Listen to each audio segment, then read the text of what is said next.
ขอเมื่อแล้วนะอัปเดตก่อนขอเมื่อเห็นหยังยกมันดีละเพิ่นสิย้ายพ่อมันสิดีงานห้องเด้ สบายดีเด้อ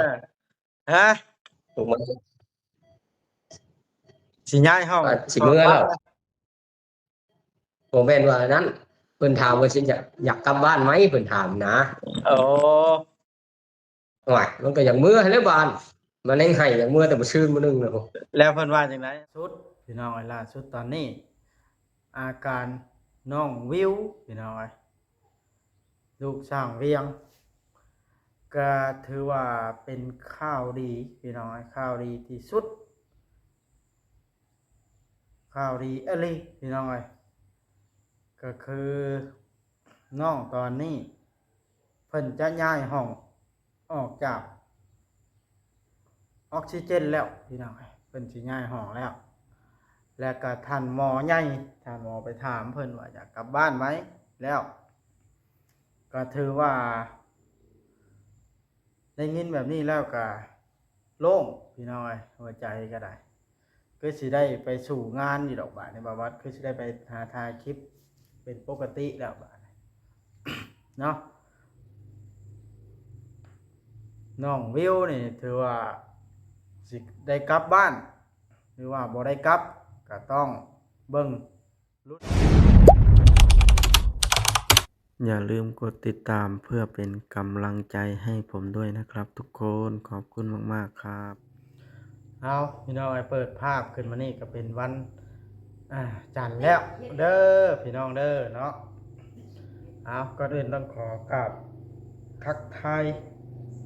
สบายดีเด้อสบายดีพี่น้อง FC เบิดสู่กูสู่คนสู่หมองสู่บอลนำกันเนาะพี่น้องพอวัดตื่นเช้ามายังไม่ได้ช่วยน่ะล้างตาอยู่พี่น้องเลยมานี่ฝนตกเบิดคืนเบิดมื้อพี่น้องเลยปวดหัวเจ็บหัวไปถ่ายคลิปอะไรก็บ่ได้ไปพี่น้องเลยช่วงนี้ยังอยู่เจอมรสุมสู่ชีวิตอยู่พี่น้องเลยลูกก็บ่สบายน้องเดียก็เป็นไอเป็นวัดโตแห้มเกินนี่ก็เลยเอากินยาก็เลยอยู่ดูแลลูกสายๆจังหน่อยพังเมื่อการน้องเดียทำวันใดจังสิไปหาถ่ายคลิปก่อนเนาะช่วงนี้สู่ชีวิตขณะเอาพี่น้องไอ้วันนี้เฮาก็สิได้มาติดตามอาการน้องวิวลูกสั่งเรียงน้ำกันพี่น้องเลยว่าเป็นจังไรแล้วพี่น้องเลยเอาสิโทรถามอาการเพิ่นก่อนวันนี้วันจันทร์ท่านหมอใหญ่คือสิเข้าไปแล้วล่ะพี่น้องเลยเนาะสั่งเรียงกับจักแนวใดเดี๋ยวโทรเจาะเบิ่งยังบ่ได้โทรเจาะเบิ่งเลยมานี่แจ้งตามานี่โทรเจาะเบิ่งว่า ดีขึ้นบ่หรือว่านักลงต้องไปเบิ่งน้ำกันพี่น้องเอ้ยเอาเพื่อบ่เป็นการเสียเวลาพี่น้องเอ้ยโทรหาน้องวิวกันเลยพี่น้องเอ้ยสร้างเวียงนั่นแหละเนาะไป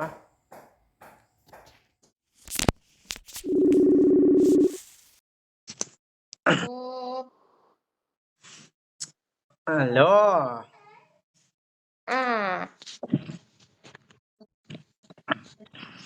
ใส่ลุงเวียงนะอยู่นี่ล่ะเฮ้ยสิถ่ายคลิปอีกแล้วฮะ ขอเมื่อแล้วนะอัปเดตก่อนขอเมื่อเห็นหยังยกมันดีละเพิ่นสิย้ายพ่อมันสิดีงานห้องเด้ สบายดีเด้อฮะถูกมัน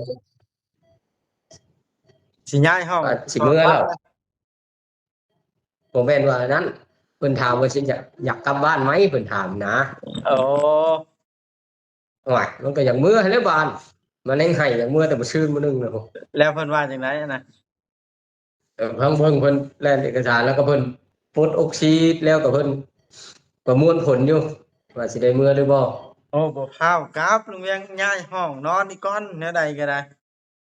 บ่พาวขอเพิ่น แล้วครับพอไปจังเพิ่นถาม เอ่อเพราะว่า ถามว่าจะกลับบ้านไหม อาจจะถอดบัญชีอาการน่ะ ถอดไปจังถอดแต่เช้า ใช้น้องวิวนะให้มันลุกดู คนใส่ท่อไอ้น้อยนะลูกอัพอาการลูกเลยนี่ เพิ่นมาเพิ่นมาให้ใช้ไม้กี่นี่เร่งเลขสอง ลูกเบิ่งเนาะฮะวิว นี่เอาว่าท้องสิมือเลยนะ สบายดีน้องวิวสบายดี FC สบาย ลูกนะ สบายอยู่มือไปกันถึงมือนะ ไว้ในเรือเอาโอ้ก็เซ็ตประทานร้อนปากได้เองมันเมื่อยห้านน้ำดีใจแห้งหมด มันจากมือเด้ บ้านเด้ ดีใจ อ๋อ สิมือได้แหละมันก็สิมือเลยได้ โยขนาดน้องเดียยังไอเบิดคืนกว่าสิพาไปห้องหมอนี่ห้องหมอนี่อยู่นี่ เราเวียน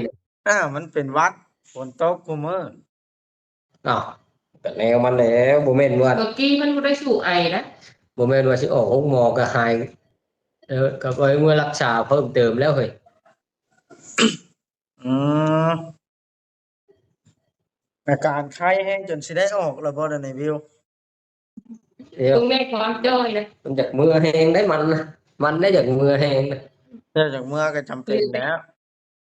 เรือแต่กระดูก ต้องกินข้าวนะกินข้าวอยู่บ่ซะ ปีน กินอยู่ แล้ว กินอ แล้ว ยู่ คิดว่าจังได๋ซะลุงเวียง โยมือแล้ว ลูกไข่นะ สบายดีป่ะแล้วก็กินยานี่ก็ได้สบายดี ต้องดี เด้อไอวิว เอ้ย อีนางกินยาเด้อมันแต่เช้าไว้เด้ออ้ายเขาไปสู่ไอแต่ได้อ้ายเขานะ สบาย ดิว ดี สิมืออะไรได้ ไหมยังมื้อ ห้า หากกินยาอันนี้ก็ได้มันไปซื้อยาอันนั้นยาดีวัดมาให้กินเป็นหวัดแห้ง ให้เรียบร้อยเถอะคุณหมอจะมาคุยด้วยนะ เราก็คือตังค์ไม่ได้จ่ายแล้วถูกไหม ยังพอมีอยู่ครับ ได้กี่วัน ได้วันนี้วันเดียวนี่นะครับ แล้วรู้สึกคุณจะได้แค่วันนี้ที่จ่ายได้ แล้วก็ยังช่วยเรื่องการออกกลับบ้าน แต่ของบ้านที่ไหนก็เดี๋ยวคุณหมอมาคุยด้วยแต่ว่าตอนนี้คือน้องมีปัญหาเรื่องออกซิเจนออกไม่ได้นั่นแหละแต่ว่าเดี๋ยวคุณหมอมาคุยด้วยว่าจะยังไงต่อเรื่องแผนการรักษาของน้องถ้าเราไม่มีเงินจ่ายไม่ถึงตรงนี้ การพวกนี้ไปกินนม แล้ววันนี้ไปจ่ายหรือยังพี่เขาให้ไปหรือยัง ยัง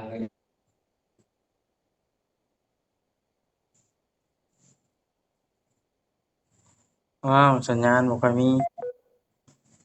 ไปหลับไปนะแม่กันพอจะเว้านำโรงเรียนกัน เราเที่ยงเหรอ ตอนเที่ยวลงยาตอนเที่ยว ยัง ยาตอนเที่ยงท่านหมอ เอายามากินบ่ ตอนเที่ยงน้อง เพิ่นว่าในใดน่ะ ทั้งเบิ่งนี่แหล้วทั้งเบิ่งหมอสิมาคุยหมอใหญ่เพิ่นพยาบาลเพิ่นว่าเอายามาให้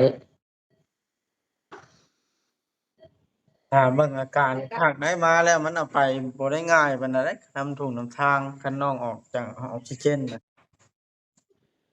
ทั้งเบิ่งนี่นะน้องไหวซำใดก็ได้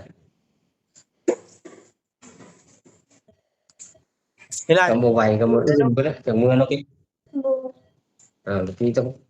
เก่งๆแท้ จะเข้าท้องนั่นเองบอก อย่าบังโมวิว ครับ ไปสิเบิ่งโมวิวนี่หนึ่งเวียงเออโอ้ยสัญญาณบ่ค่อยมีพี่น้องเอ้ย เนาะ ฮะ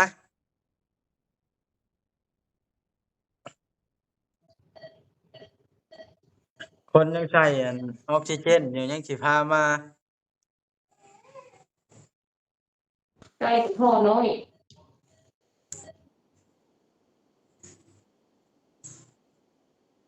ถ้าถามอาการน้ำหมอก็คักก่อนเห็นว่า หมออนุญาตว่าครับ ตัดสินใจได้ จะพ่อเป็นหัวท่านหมอคุณหมอคุย ว่าชายก็ยังบ่ทันถอดเด้เออพี่น้องเอ้ย สัญญาณบ่มีตัวน่ะ อยู่บ้านเฮามีได้สัญญาณบ่มีนะ ทางเบิ่งถ้าบ่ได้กลับมื้อนี้ก็มื้ออื่นพุ่นแหล้วถ้าเพิ่นว่าบ่ได้กลับกัน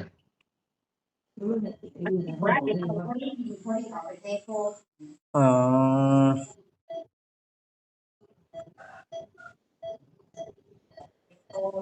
มันบ่ง่ายเนาะเอาไป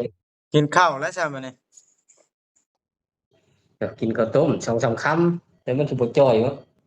เจอลูกชิ้นนั่นแหล้วให้น้องกินหรือมันบ่กินบ่ลูกชิ้นฮอนดอกนะ เกิน กินพอมีแนวในท้องนั่นแหล้ว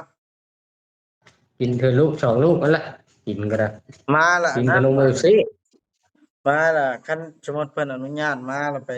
ลี่อยู่นาได้บาดนะ อืม เพราะว่าให้แยกกันได้เล็กน้อยเมื่อกี้กำลังเดียวมาอยู่พี่หมดทูอยู่พุ่นบ่ให้ไปลิ้นน้ำกันเดี๋ยวนี้นะ กักกักเล็กน้อยบ่ให้ลิ้นนำกันล่ะอาอ้าวอสิยู่ได้ลูกหลานเขาบ่งัวบ่เบียร์เด้อย่ามางัวมาแล่นไปเลี้ยงงัวพุ่นเด้อโอ้บ่ได้เป็นหยังเลยติ หันบ่หัน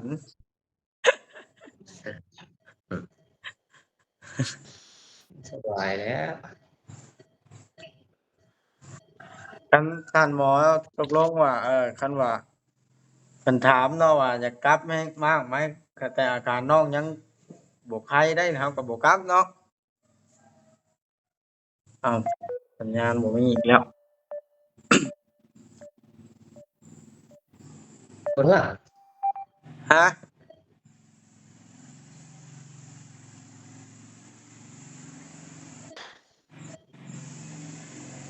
โอ้ยพี่น้องเอ้ย มีสัญญาณเฮ้ย นอนหรือยังคันสมมุติว่าเพิ่นมาเว้าว่าอาการน้องยังต้องติดตามดูอาการอยู่แบบนี้นะอ้าวสัญญาณบ่มีพี่น้องเอ้ยโอเคเด้อซันน่ะมีหยังแล้วสิโทรถามมันอีกทีหนึ่ง โอเคมีหยังเดี๋ยวสิติดต่อหา อ่ามีแต่ว่าอย่าพร้าวเร่งหมอกจนเกินไปให้อาเพิ่นอ่าให้เพิ่นการจักเจือ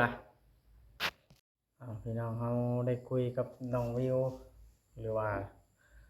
สร้างเวียงเนาะก็อ่าเป็นข่าวดีที่สุดแล้วถือว่าน้องวิวนี่หายดีแล้วพี่น้องอ้ายสามารถถอดออกซิเจนสายใหญ่มาใส่สายน้อยแล้วก็ว่าท่านหมอว่าจนถามว่าอยากกลับบ้านไหมแล้วน้องวิวนี่ถือว่าปลอดภัยพี่น้องอ้ายเก่งแฮงอีหลีท่านหมอขอบคุณเพิ่นหลายๆเด้อหมอฝั่งไทยที่ช่วยคนลาวเฮากันเนาะอ่าเห็นแบบนี้แล้วก็ยิ้มได้แน่พี่น้องอ้ายรู้สึกสิได้ไปถ่ายคลิปแล้วพี่น้องเอ้ยบ่วัดก็ได้น้องเดียก็กินยาพี่น้องเอ้ยไอเกินนี่ลูกไอแต่ว่าแจ้งมาบ่วัดล่ะเอากินยาที่หมอวางมาแต่อันของหมอมุกดาหารแหละพี่น้องกินแล้วก็เอายาลดไข้เพิ่นกินเพราะว่าเพิ่นไข้แล้วก็เป็นหวัดแล้วเฮาไปซื้อเอายาดีวัดมาอีกเพราะว่าเพิ่นบ่ได้วางยาดีวัดได้มื้อนะ ตอนอยู่ของหมอน้องเดียบ่ได้เป็นหวัดมาแบบฝนตกถึกอายฝนนี่พี่น้องเป็นหวัดหลาย มีแต่ว่าบัดนี้ ผ่านวิกฤตนี่ไปเฮาก็สิอันนั้นพี่น้องสิลุยงานเต็มที่ก่อนมันบ่ได้หาเงินหาคำจักเทื่อได้แบบนี้นักอยู่พี่น้องชีวิตบ่บัดก็ได้รถก็ต้องพรพี่น้องเอ้ยลูกก็ต้องปิ้นปัว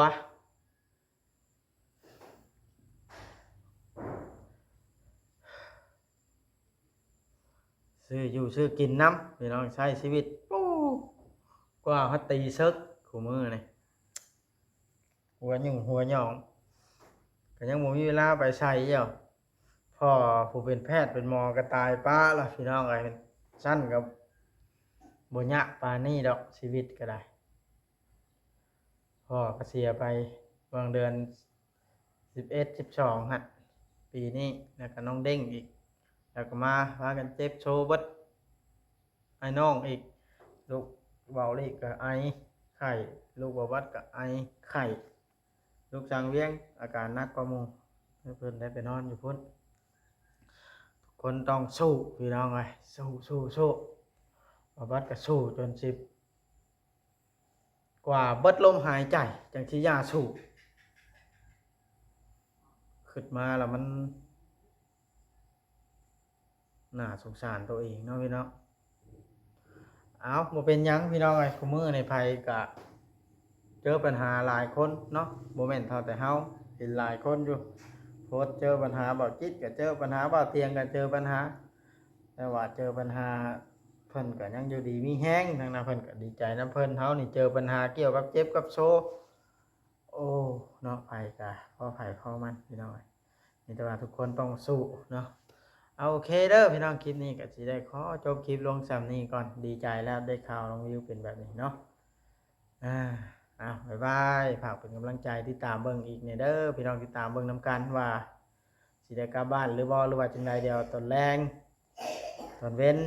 ตอนแรงเนาะเดี๋ยวสิโทรเบิ่งอีกว่าได้กลับบ่หรือว่าจังใดเนาะสบายดีเด้อฝากติดตามน้องเดียก็ไอแล้วโอ้ย